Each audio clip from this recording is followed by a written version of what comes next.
မင်္ဂလာပါညီတို့ညီကိုလေးမနေ့တုန်းကတော့ကျွန်တော်ရဲ့အကြိုက်ဆုံးသုံးပွဲကတော့အော်ဝင်ခဲ့တယ်ဆိုတော့ကျွန်တော်ဒီနေ့တနင်္ဂနွေနေ့မှာ sorry ပဲเนาะကျွန်တော်နည်းနည်းနှာစိမ့်နေလို့ဒီနေ့တနင်္ဂနွေနေ့မှာကျွန်တော်၅ပွဲကျွန်တော်သုံးသက်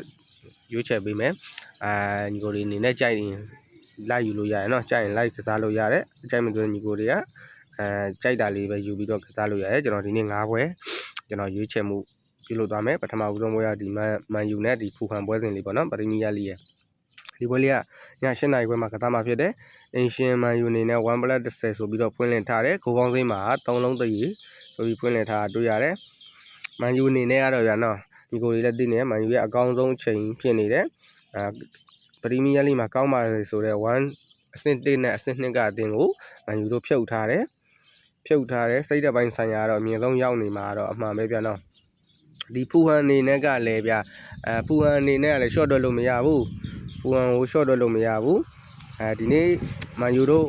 1+10ဖွင့်လက်ထားမှာဘူကီတွေမန်ယူကိုမန်ယူတလုံးအတာနဲ့တွက်ဆထားပုံရတယ်လို့ကျွန်တော်ယူဆလို့ရတယ်ကိုပေါင်းစီ3လုံးတရေဆိုမှာတော့ကျွန်တော်ကတော့အကိုအောက်ဘက်ကိုတော့နည်းနည်းလေးပို့ပြီးတော့စိတ်ရောက်မိတယ်ဆိုတော့ကျွန်တော်ဒီပွဲစဉ်လေးကိုကျွန်တော်ကတော့မန်ယူဘော်ဒီပါလေးကြိုက်ပြီးတော့ကိုပေါင်းအောက်လေးကိုကြိုက်ပါတယ်ဒီမန်ယူနဲ့ဖူဟန်ပွဲစဉ်လေးကိုကျွန်တော်မန်ယူဘော်ဒီပါကြိုက်တယ်ဘာလို့ဆိုတော့မန်ယူနိုင်တလုံး1စီကတော့အနေဆုံးရှိလိမ့်မယ်လို့တော့ထင်တယ်နှစ်ကိုပြတ်ဖို့လည်းခဲရဲမယ်လို့ထင်တယ်ဘာလို့လဲဆိုတော့ဒီဖူဟန်အနေနဲ့ကလည်းဒီခန့်စင်းနဲ့ပြင်ဆင်လာမဲ့အနေထားမှာရှိတယ်တခုရှိတာကတော့မန်ယူတို့ဒီပေါ့ဘာတော့ဒီမန်စီးတီးတို့အာဆင်နယ်တို့နဲ့ကစားရလိုမျိုးကြီးသူဂိုးတွေအမြောက်များသွင်းနိုင်လိမ့်မယ်လို့ကျွန်တော်ကတော့ယူဆမထားဘူးဘာလို့လဲဆိုတော့ဒီပေါ့မန်စီးတီးတို့နဲ့တွေ့တဲ့အချိန်မှာမန်ယူကဘယ်လိုပြောရမလဲမန်ယူရဲ့ကစားပုံကဗျာဘောလုံးကင်ဆော့ရမဟုတ်ဘူးဖြတ်တောက်ပြီးဒီလိုမျိုးတန်ပြန်နဲ့ပြန်တိုက်တဲ့အနေထားအခုတခါဒီမန်ယူကသူ့ရဲ့အိမ်ဝင်းမှာလည်းဖြစ်တယ်ဒီလိုဖူဟန်နဲ့တွေ့တဲ့အချိန်မှာမန်ယူကဗျာဘောလုံးကိုကင်ဆော့ရမှာမန်ယူပဲဖြစ်မယ်မန်ယူပဲဦးစီးဦးဆောင်မှုနဲ့ဆော့ရမယ်အဲ့လိုအမျိုးအနေထားမှာတစ်ဖက်ကပိတ်ဆော့လာမဲ့ဖူဟန်ကြောင့်ကျွန်တော်တို့ကိုအနည်းလေးပဲကြိုက်တယ်ဗျာနော်မန်ယူဘော်ဒီမန်ယူကိုပေါင်းအောက်ကြိုက်တယ်ညီကိုတို့နောက်ထပ်တစ်ပွဲကတော့ကျွန်တော်ဒီ Serie A တွေအီတလီ Serie A တွေကဒီ8နိုင်ခွဲမှာကစားမှာဖြစ်တဲ့ကိုမိုနဲ့အတလန်တာပွဲစဉ်တွေကိုကျွန်တော်ရွေးချယ်ပေးခြင်းနဲ့ကိုမိုအနေနဲ့ကကျွန်တော်တန်းတက်အတင်ဒီရာဒီမှာတန်းတက်လာတဲ့ကိုမိုအတင်းလေးကတော့တအားကောင်းနေတယ်ကျွန်တော်ဒီရာဒီမှာကိုမိုကိုကျွန်တော်မွေးခဲ့ရပါတော့တော်တော်လေးလည်းမစိုးဘူးကိုမိုအတင်းတော်တော်လေးလည်းကောင်းခဲ့ရတွေ့ရတယ်အခုတစ်ခါလဲအိမ်ဝင်းမှာဖြစ်နေတယ်ဖွင့်လင်းမှုကတော့ကိုမိုတို့ကကိုမိုကပဲဈေးကြောတယ်တရေဆိုရင်30ရှုံးကိုပေါင်းစိမ်းမှာသူ့အနှုတ်60ဆိုပြီးတော့ဖွင့်လည်ထားတယ်ဒီလိုအတလန်တာနဲ့ကိုမိုဆိုတာဗျာဒီကိုမိုဆိုတာတန်းသက်တင်ကိုမိုအနေနဲ့တရေ30ရှုံးကြောတာပြော့တယ်လို့တော့မထင်ဘူးဘာလို့ဆိုမယူဆထားဘူးပြော့တယ်လို့မယူဆထားဘူးဘာလို့လဲဆိုတော့ဒီကိုမိုအသင်းဟာတန်းသက်တဲ့အသင်းဗျာဒီအတလန်တာကိုတကယ်တမ်းဆိုအတလန်တာပေးရမှာဒီနှစ်သင်းကအဆင့်6နဲ့အဆင့်9မှာအထက်အောက်ရှိတယ်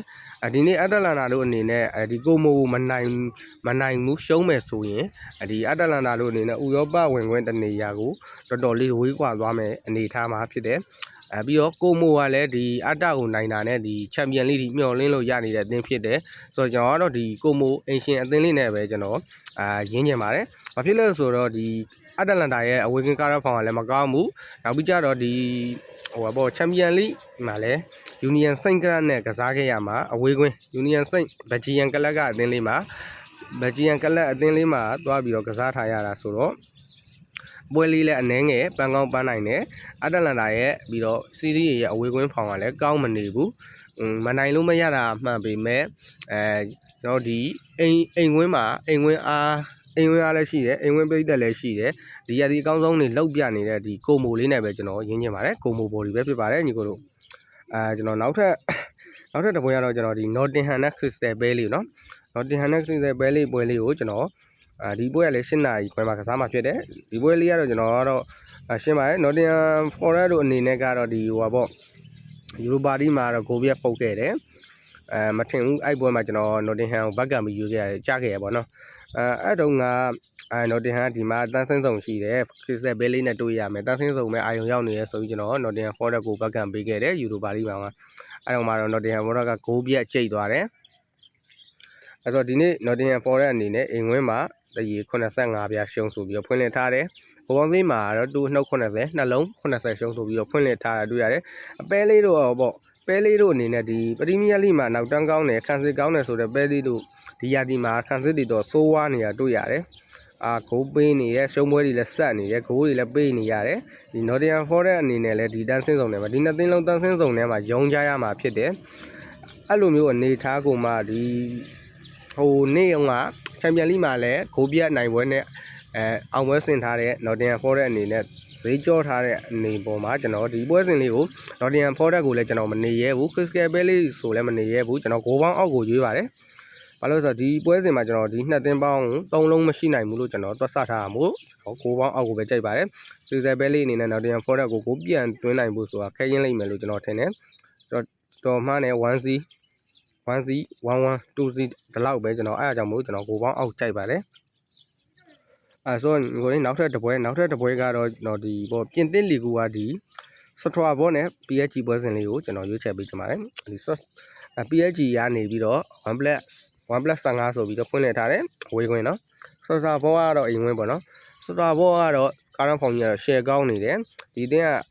အတကင်ဦးစားပေးကစားလေးရှိရယ် PSG အနေနဲ့ဘာဖြစ်နေလဲတော့မသိဘူးဗျအခုနောက်ပိုင်းပွဲစဉ်တွေမှာဂိုးအောက်တွေလည်းကန်တ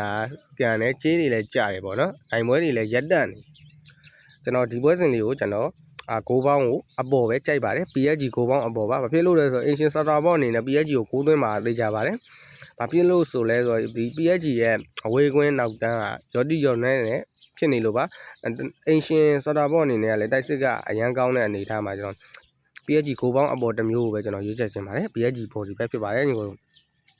နောက်ဆုံးပွဲလေးကတော့ကျွန်တော်ဒီပေါ့ကျွန်တော်ဒီစပါးနဲ့ဒီမန်စီးတီးပွဲစဉ်လေးကိုကျွန်တော်ရွေးချယ်ပေးခြင်းပါတယ်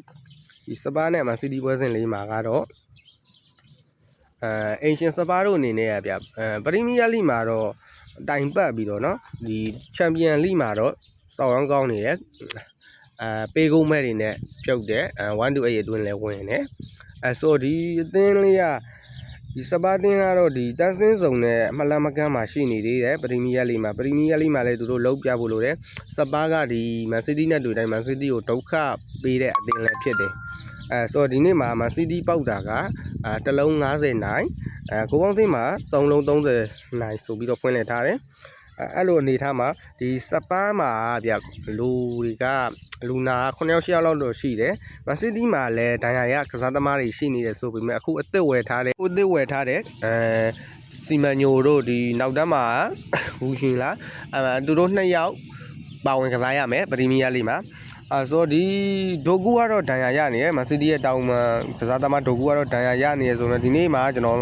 မှန်းတယ်ကျွန်တော်မန်စီးတီးတို့နိုင်ရင်တစ်လုံးလောက်တော့နိုင်သွားလိမ့်မယ်လို့တော့ကျွန်တော်ထင်တယ်ဒါကြောင့်မို့လို့ကျွန်တော်ဒီမန်စီးတီးဘော်ဒီရွေးပြီးတော့မန်စီးတီးဂိုးပေါင်းအပေါ်လေးနဲ့နည်းနည်းပြန်ကကြင်ပါတယ်မန်စီးတီးဘော်ဒီမန်စီးတီးဂိုးပေါင်းအပေါ်ဖြစ်ပါတယ်ညီကိုတို့ဘာလို့လဲဆိုတော့အစင်တစ်ကအာဆင်နယ်ကိုလည်းလိုက်ဖိအားပြန်ပေးရမယ့်အနေအထားမှာဒီစပါးအနေနဲ့ကလည်းဂိုးရမယ်မန်စီးတီးတိုက်စစ်ကလည်းစပါးရဲ့ခံစစ်ကိုဂိုးသွင်းမယ်မန်စီးတီးရဲ့ခံစစ်ကလည်းအဝေးကွင်းနေဆိုရင်ဂိုးပြန်ပေးရအောင်ကျွန်တော်ဂိုးပေါင်းပေါ်လေးပါကြိုက်တိုင်းဒါကြောင့်မလို့မန်စီးတီးဘော်ဒီမန်စီးတီးဂိုးပေါင်းအပေါ်ဖြစ်ပါတယ်ညီကိုတို့